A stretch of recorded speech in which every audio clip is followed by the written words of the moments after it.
चलिए आज फिर स्वागत है आप लोग का स्मार्ट क्लास का यूट्यूब चैनल में।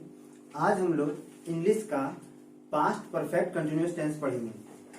पास्ट परफेक्ट कंटिन्यूअस टेंस एक ऐसा टेंस होता है जिसका कुछ अंश आपको पास्ट कंटिन्यूअस टेंस में मिल जाएगा, ठीक है, जो पास्ट इम्परफेक्ट के रूप में भी होता है, और कुछ अंश जो है वो पास्ट परफेक्ट टेंस के साथ मिल जाएगा। तो इन दोनों का मिक्स रूप है पास्ट परफेक्ट कंटिन्यूअस टेंस।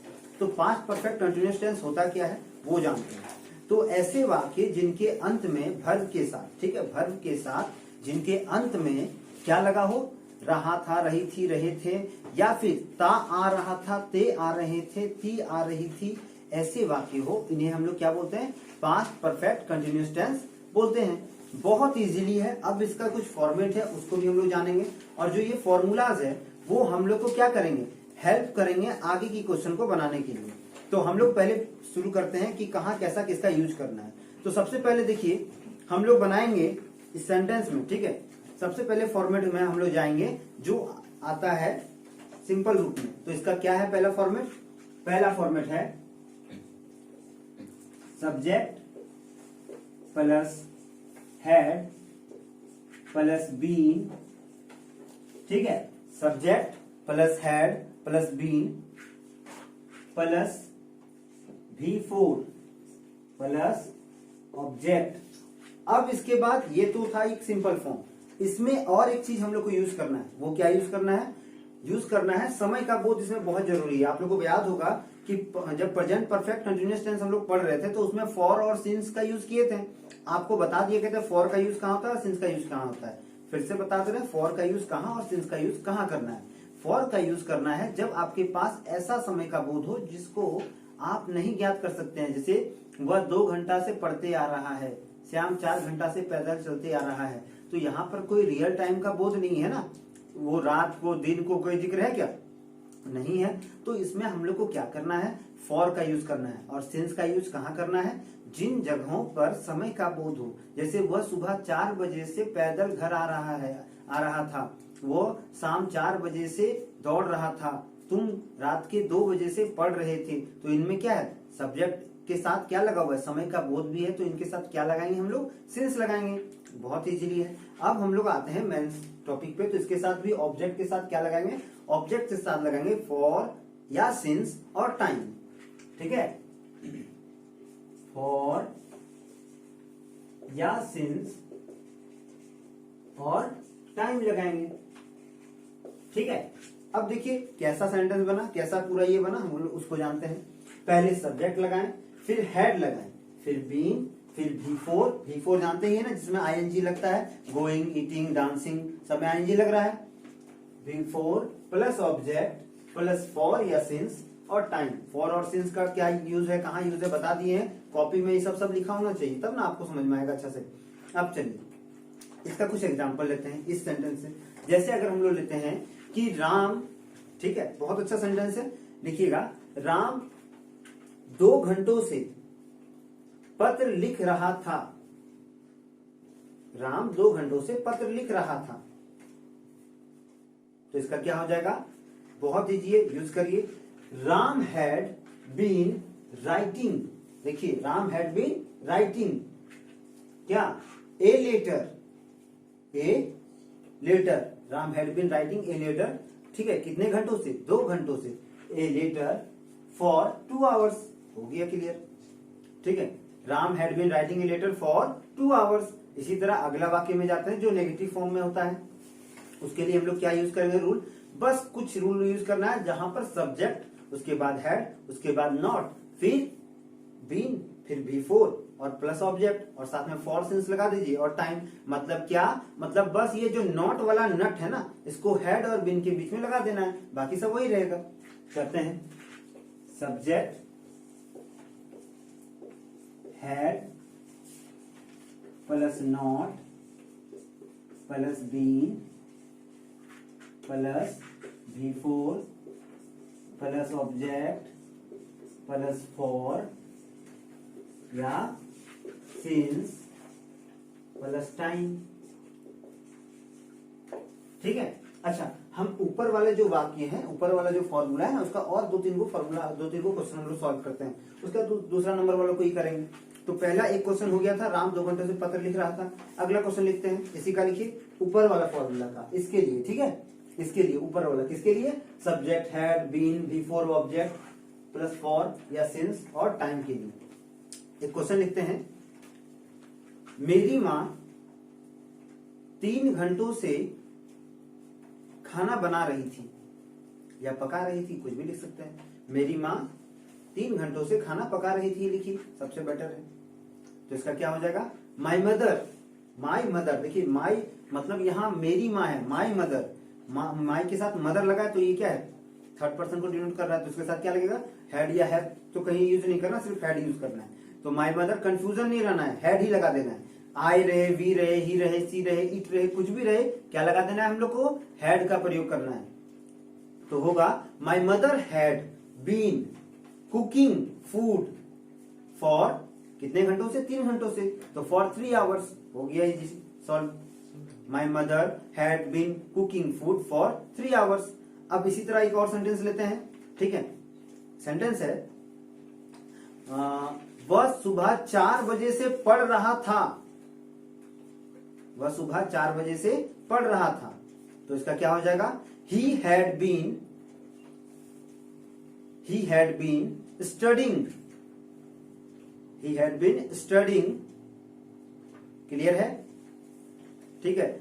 अब क्या पढ़ रहा था, ऑब्जेक्ट तो कुछ नहीं है ना, he had been studying since 4 o'clock in morning, हो गया, he had been studying since 4 o'clock in morning। यहां since क्यों लगाएं, क्योंकि सुबह के बारे में जिक्र है। यहां देखिए, इन के जगह फ्रॉम भी लगा सकते हैं, कोई दिक्कत नहीं होगा, ठीक है। इन मॉर्निंग या फ्रॉम मॉर्निंग भी कर सकते हैं, एकदम क्लियर रहेगा, कोई सेंटेंस में गलती नहीं है आपका, क्लियर है।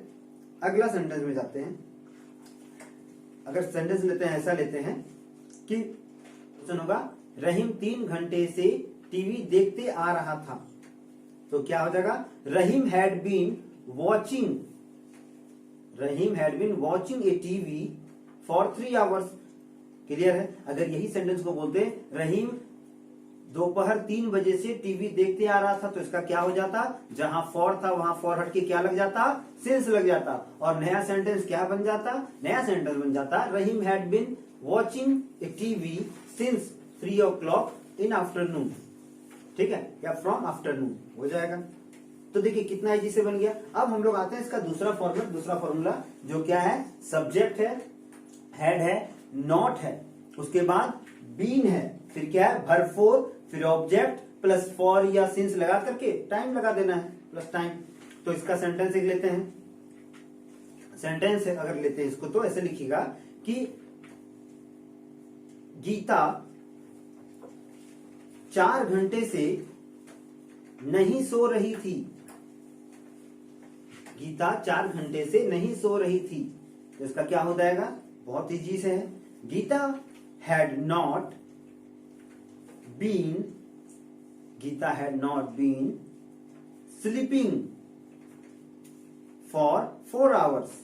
कितना क्लियर से हो गया। देखिए ये सब बहुत हार्ड टॉपिक थोड़ा आता है, लेकिन हम लोग इजीली तरीका से पढ़ेंगे, एकदम कोई टेंशन नहीं, धीरे धीरे। अगर यही क्वेश्चन एक लेते हैं कि शुभम 2 दिनों से नहीं पढ़ाई कर रहा था, शुभम 2 दिनों से नहीं पढ़ाई कर रहा था। तो इसका क्या हो जाएगा, Shubham had not been studying, Shubham had not been studying, ठीक है, for 2 days,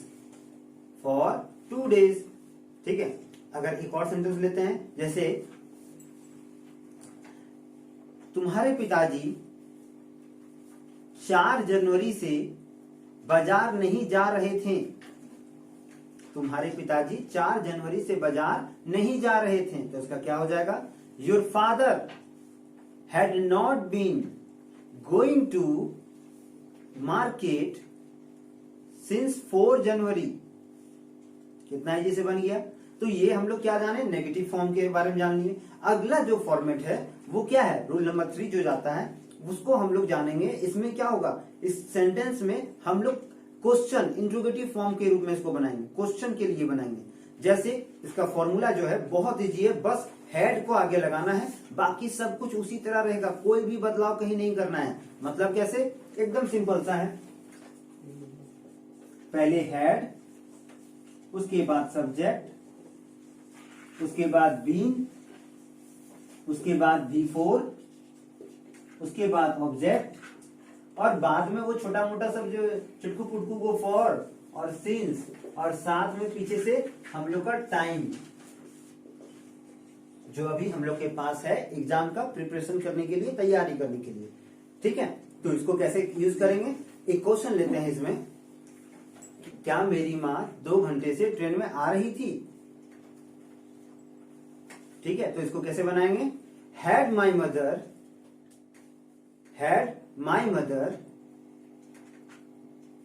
been coming, had my mother been coming for 2 hours by train।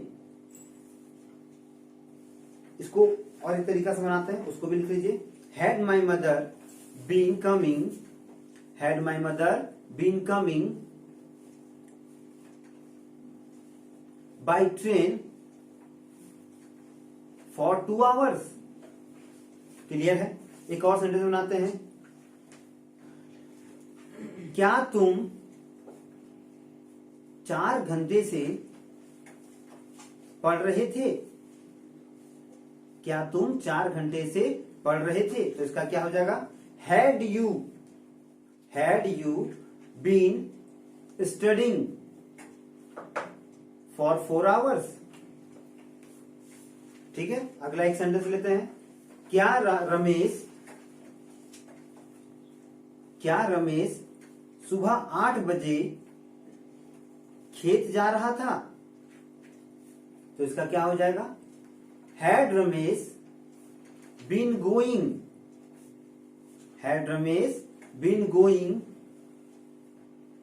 ठीक है, to field since 8 o'clock in morning। Clear बन गया, 8 o'clock in morning। ठीक है, अगला sentence में जाते हैं, एक और सेंटेंस लेते हैं, तुम्हारी माँ हमारे घर में,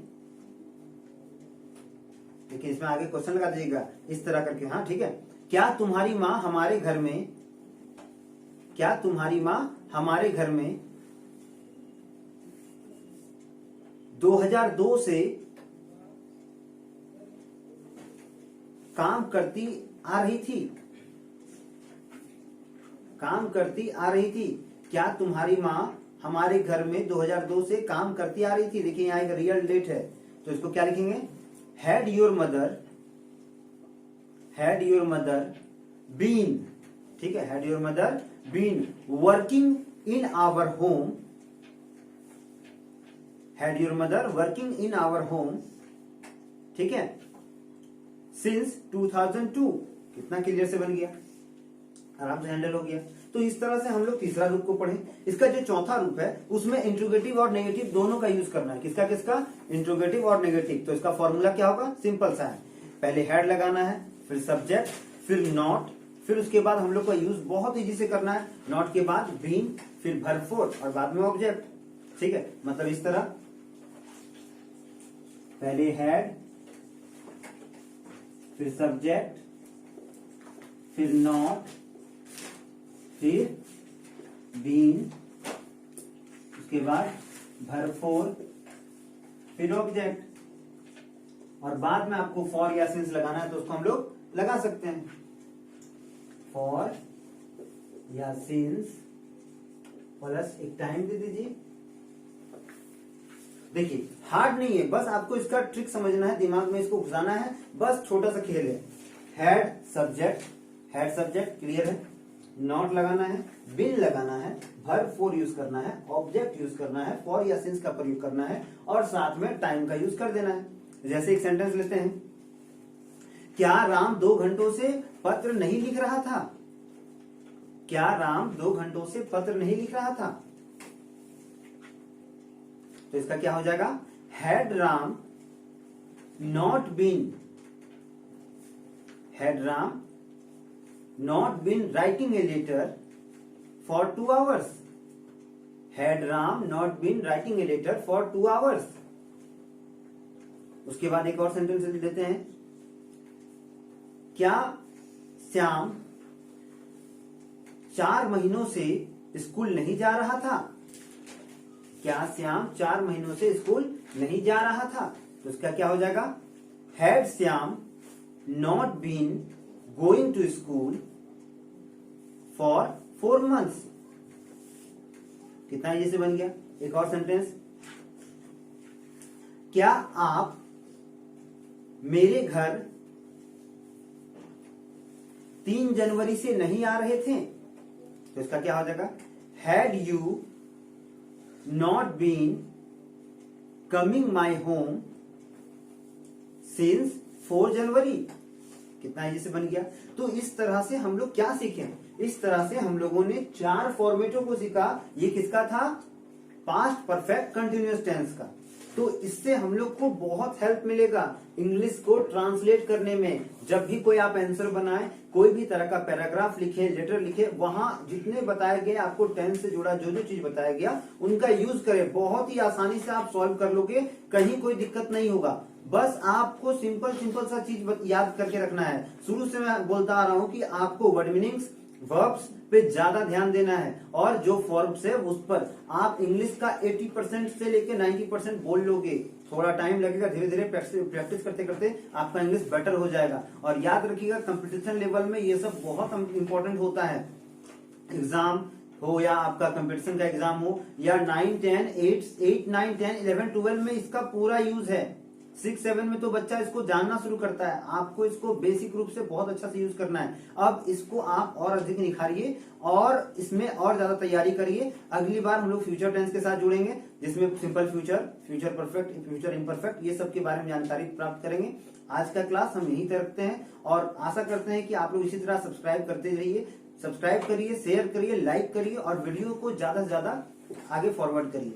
तब तक के लिए सबको मेरे तरफ से थैंक यू और जय हिंद। भारत माता।